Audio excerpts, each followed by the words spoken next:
Alright, I figure I should do a more in-depth deck tech on my Stonehorn Tron deck. This is a Ursa's Tron deck. It's trying to get Ursa's Tower, Ursa's Power Plant, and Ursa's Mine in play. If you've got one of each, they make a total 7 colorless mana, and you can use that extra mana to cast more and more powerful spells than your opponent. But this isn't like Modern. There's no Karn. There isn't any Eldrazi like Thought-Knot Seer. So you do need some colored mana. We've got 4 Prophetic Prism. It's the best card in the deck. If you've got a Prophetic Prism and Tron, you're usually going to win the game. But you can only play 4 of them. I don't like any Signets. Prismatic Lens is much worse than Prophetic Prism. So I've just got the 4 Prisms and no other artifacts. I've got some life gain lands in 3 Tranquil Cove and 2 Thornwood Falls. We're playing 4 green spells and 4 white spells in the main deck, but we're playing an extra white gain land because Stonehorn Dignitary costs 4 mana. If you're trying to use Grotto to cast Dignitary and you don't have Tron, you're going to be waiting a while. But if you have to cast a Moment's Peace with Grotto, that's not that big an ask. So we have an extra cove over Thornwood Falls. I've liked it. I've considered going back to 4 Tranquil Coves instead of 3 and 2, but I haven't gotten there yet. It is helpful to have a bunch of colored mana, green colored mana, in case you need to play and flashback a Moment's Peace. But I'll keep an eye out whether that's a change I want to make. We've got 4 Shimmering Grottos. We could play more of these. There's Unknown Shores, but I think 4 is enough. It is very inefficient if you don't have actual Tron to spend mana, converting your mana into colored mana. So we just have 4. We've got 1 island. It's nice to have an untapped blue mana source that doesn't cost you a mana. And we've got a remote isle, which also cycles. So that's only 15 colored mana sources, but we've got 2 expedition maps to try to find a colored mana source, and you've got a bit of time. You do have other lands to play. To find Tron, we do have those 2 maps, and we have 1 crop rotation, which we can also find with Mystical Teachings. It is reasonably likely that you will get Tron on or before turn 6, and if you can, you generally will be able to lock the game out. So we've got all this mana. We've also got a couple extra spell lands in Haunted Fingraph and Quicksand to go alongside Remote Isle. You do need some sort of lands that do things. Otherwise, once you've got Tron, these expedition maps and crop rotations, they just don't do anything. But since you have something to get, you can always just get a cycling land with expedition map or get a Fingraph with either crop rotation or map to just bring back a creature. And you've got Quicksand, which is a key player in the Tireless Tribe matchup, and against Kiln Fiend. Kiln Fiend being your second worst matchup behind Burn. It helps to be able to just have a land that could kill Kiln Fiend. Haunted Fingraph is usually the most powerful land, but it doesn't make any colored mana, so can't play too many of those. And Remote Isle, it does make colored mana. If it's your turn 1 play, you can just play it and it's basically an island. So that's the mana base. So if you've got Ursa's Tron and some sort of colored mana, the game plan of this deck is to lock out the game with Stonehorn Dignitary, Mnemonic Wall, and Ghostly Flicker. To help support this Dignitary plan, we are playing 2 main deck Moment's Peace to just try to buy time. And we've got a Serrated Arrows, which used to be a sideboard card and has been moved to the main deck because it's very good against the best decks in the format. Tireless Tribe cannot beat this card. If this card is in play, they can no longer win the game. And generally, they don't even have any answers main deck, so the game is just over if this resolves. Against Delver, it's the best card in the matchup. If you can resolve one of this, it can just trade with all their fairies. It stops Spell Stutter Sprite from being a real issue. It stops their miscreants from drawing cards. And it just kills the Naked Delver before it flips. So if you can resolve Serrated Arrows against Delver, you're in great shape. It's also fine against Firebrand Archer. Against Burn. Firebrand Archer is generally how you're going to lose the game. Doesn't do much against Thermo Alchemist, but can't win them all. So if you have an arrows, you might have enough time to play the arrows and kill their Firebrand Archer and keep them from just killing you. Or if they stumble, or if they have to play a tap land or something. Straight arrows have been fine. It is pretty dead against all the control decks. Against Boros, it doesn't do anything. But those are good matchups already. If you've got a dead card in your hand, that's fine. You're probably going to outgrind them anyway. So I'm perfectly willing to have a dead card in my hand against the control or grindy decks if it means that my matchup against the good combo creature decks or combo aggro control decks like Delver are made better by having this main deck arrows. It also frees up space in the sideboard. So we've got a bunch of anti-creature cards. To try to get to those, we've got 4 Oracles, 4 Mole Drifters. These cards are great. And we've got 2 Compulsive Research, which is both a card draw spell to give you 10 total turn 3 plays. 2 in a blue, draw a bunch of cards. We've got 10 total ways. It's also a win condition, because you can target your opponent.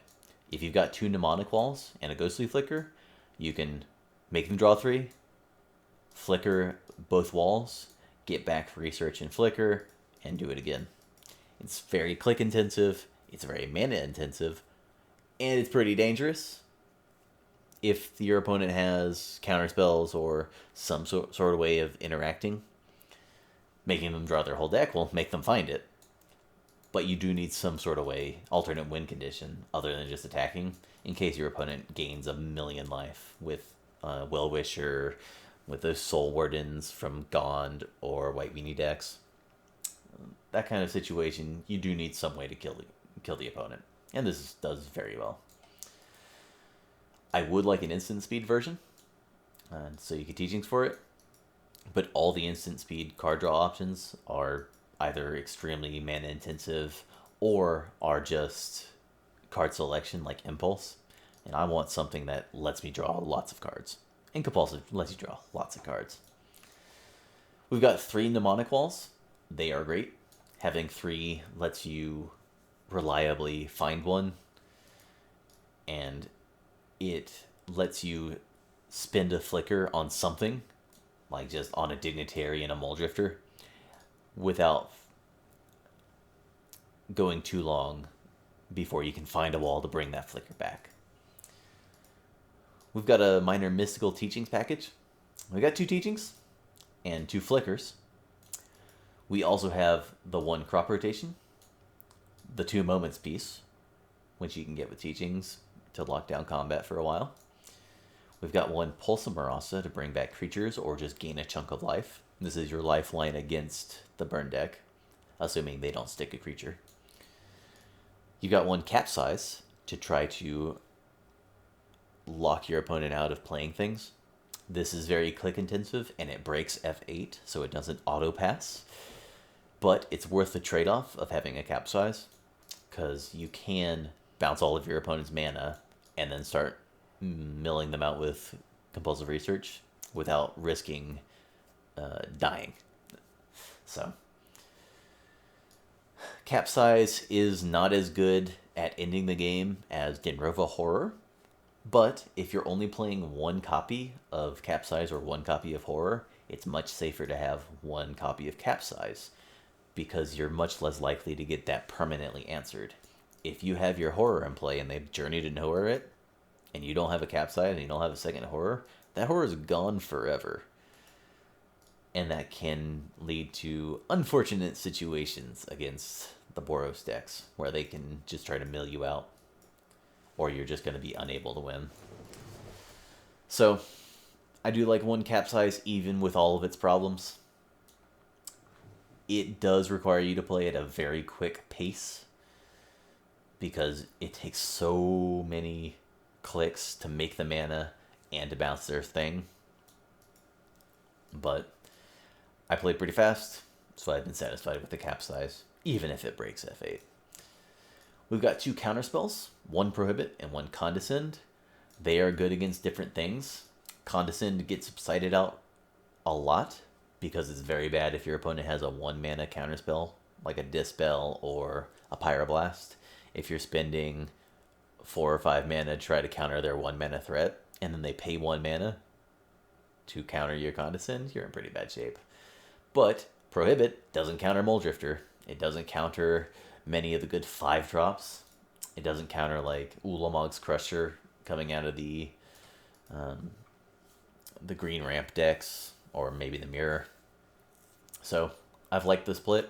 I haven't found that I wanted one of these more than the other. So we do only have 2 counterspells, which means if your opponent has 6 counterspells and they counter your 3 walls, your pulse, and your 2 counters, you can find yourself in a situation where you can't win. So you do need to be mindful, and you need to try to make your opponent spin their counterspells on other things. Potentially you can try to bait them with cap size, or you can just fill up your board with lands and then start just casting things over and over to just overload your opponent's mana. So that's how you beat the heavy counterspell decks. It is necessary to have some sort of counter magic so that you aren't just locked out by an opponent with 4 counterspells. But they do get pretty awkward since you're not playing that many colored mana sources. Against an aggro deck, if you lead on a gain land and then just have an untapped land, Condescend or Prohibit are great.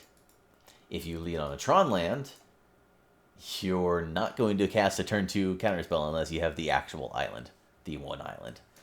So they can get awkward if you're against an aggro deck on the draw without one of these 6 blue sources or 7 blue sources on the play or on turn 1.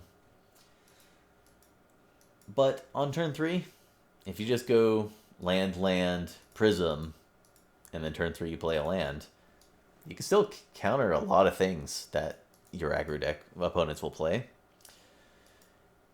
which makes them worth having in the main deck. They're not completely dead against the aggro decks, and they're very important for the control deck matchups. So I've been satisfied. I don't really want more counterspells, and I don't feel safe going for less counterspells. That's about all, except there's one thing I need to talk about. Bojuka Bog. A lot of people play Bojuka Bog, and it's terrible. If you're playing a more black focused deck with like Forbidden Alchemy and more Denrova horrors in the main deck, maybe you can play a Bojuka Bog, since that black mana is actually usable. But it's a tap land. Tap lands aren't very good. These gain lands are good because they gain you a life and also provide your actual useful colors of mana. Playing a Bojuka Bog really hinders you against a lot of decks. It's not a part of Tron. It doesn't give you any colored mana. It's just a drawback. And for all that cost, you're getting a card that's good against bad decks. It's nice to have a Bojuka Bog if your opponent's playing Tortured Existence. That deck isn't very good. It's good to have Bojuka Bog against, like, the red-black Reanimator deck. That deck's not very good. It's alright to have a Bojuka Bog against opposing Flicker decks, but wouldn't you rather just be able to cast your blue spells on turn 3 more reliably, or cast your spells reliably if your third land is a Bojuka Bog, rather than just have the off chance of being able to catch some of your opponent's graveyard interaction? And Bojuka Bog is good against Gurmag Angler. But this deck does not care about Gurmag Angler at all. It is not a very fast clock, and we've got so many cards to combat that I don't think having a preemptive Bojuka Bog to try to exile your opponent's graveyard to prevent them from having Delve Fuel is a worthwhile inclusion. If I wanted a fourth spell land, it'd probably be another cycling land, maybe another Fingraph, but I'd probably rather have the colored mana. So, I don't like Bojuka Bog. I think it's terrible. You'll notice I don't have any Relics of Progenitus in my sideboard. I don't think Graveyard Hate is useful at all. I don't think anybody should have a Graveyard Hate in their sideboard unless they just have nothing better to do. So, if you want something against the bad decks, sure, have some Graveyard Hate. I don't think you need it. So, that's the main deck. It's pretty tight on space. Maybe an extra Pulse would be nice. Another Counterspell, but there's not really much to cut. I'm playing 25 lands, and I still miss my third land drop a reasonably high percentage of the time. I have considered going to 26 lands, and I do not want to go down to 24 or 23. There's a lot of Tron decks that play like 19 lands. I don't think that's enough. I like actually being able to play the game when I find my third land, rather than just sit there on 2 lands and wait. So, I'm satisfied with my deck list. My sideboard, though, has a bunch of good cards. We got 4 Hydroblast, because that's our worst matchup. Burn, Kiln Fiend, the various red decks are not good matchups for you, and Hydroblast is the best possible card against them. Red deck wins is a pretty good matchup, and Hydroblast just makes it a cakewalk. Burn is a horrendous Game 1 matchup, and it's still not very good even with 4 Hydroblasts. So, I like just jamming 4 Hydroblasts on sideboard. Gives you a fighting chance at least. To mirror that, we've got 4 Pyroblasts, which is the best card against the best decks. I think it's the best sideboard card in Pauper. If you can play Pyroblast, you should probably be playing 4 of them. It's just so good against Delver. It's good against Tribe. It's good against the control mirrors because it just counters your opponent's counter spells. That having 4 Pyroblasts really helps you in post-sideboard games. Even if you have no Swift Fluttercliffs, if your only way to cast the Pyroblast is Grotto or Prism, it can get awkward. So you have to do weird things like map for Grotto to keep up Pyroblast sometimes. It's powerful enough to be worth that trade-off. We've got 1 Dispel. Dispel would probably be another Pyroblast if you could run 5 of them, but as it stands, Dispel counters the opposing counter spells, and it also counters a burn spell against burn, which can be useful. And we've got 1 Deep Analysis for the opposing grindy matchups. It's fantastic against mono black control. It's fine to bring in if you have a bunch of stuff to cut. We've got 6 anti-combat cards. Sometimes you have to take all of them out and just put these 6 cards in and either like a random Ancient Grudge or something like that.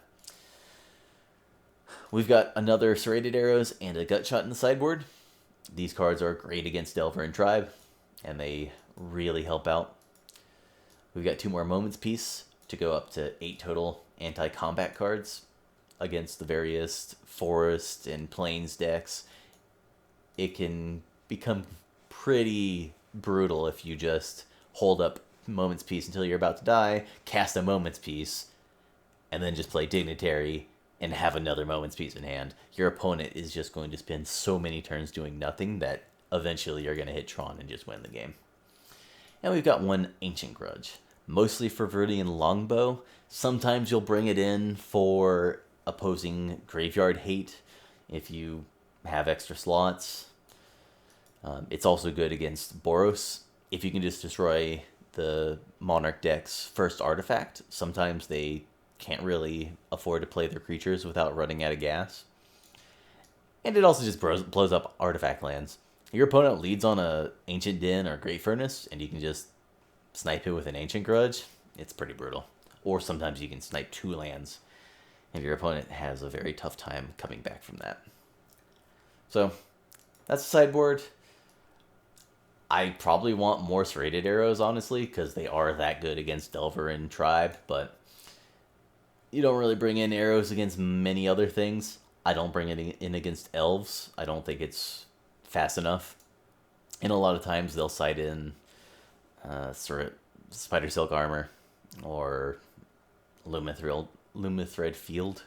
So I don't think arrows is very good against elves. Gutshot's good against elves. Gutshot's fine against Stompy. If you snipe a 1-drop that isn't Nettle Sentinel, you buy a lot of time. But I like more serrated arrows than Gutshots, because having serrated arrows is a lot better against Delver. Having 1 Gutshot's very nice against Tribe, because it's 0 mana interaction. If they've inside outed their Tireless Tribe, Gutshot kills it, unless they have mutagenic growth or some sort of hexproof. So having a 0 mana interaction in your hand helps against that matchup in case they have Gigadriels, but serrated arrows is also very good against Tribe.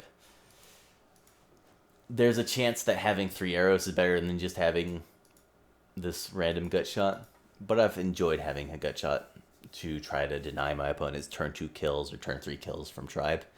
And Gutshot is still very good against Delver. Just turn 1, kill their unflipped Delver, or effectively counter their Spell Stutter Sprite on something is very good. It's not as good as a Resolve Serrated Arrows, but it's still pretty good. Alright, that's the deck list. There's not much room to change it. And unless they print another version of Prophetic Prism so you can run 8 of them, there's not a whole lot to change. I've liked everything about it. It wins a lot.